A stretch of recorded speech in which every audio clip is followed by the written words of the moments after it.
The Intelligent Forward Collision Warning, or I-FCW system, automatically turns on each time the ignition switch is placed in the on position.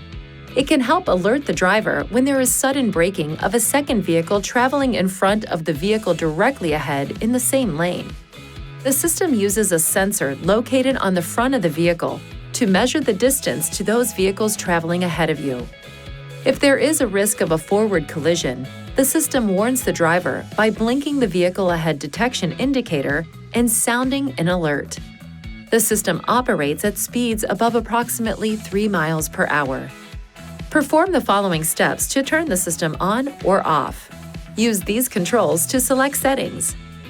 Driver assistance, emergency assist, then emergency braking to toggle the system on or off.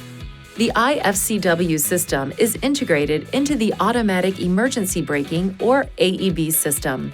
When the I-FCW system setting is turned on or off, the AEB system is also turned on or off. The AEB and I-FCW systems will be automatically turned on when the engine is restarted. To ensure proper function of the system, keep these areas clean and free of obstruction.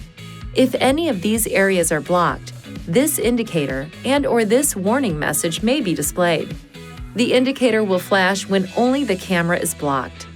When safely parked, clear any obstructions to the radar and camera areas. If the problem persists after clearing any obstructions, it is recommended you visit a Nissan dealer for service. Please see your owner's manual for important safety information, system limitations, and additional operating and feature information.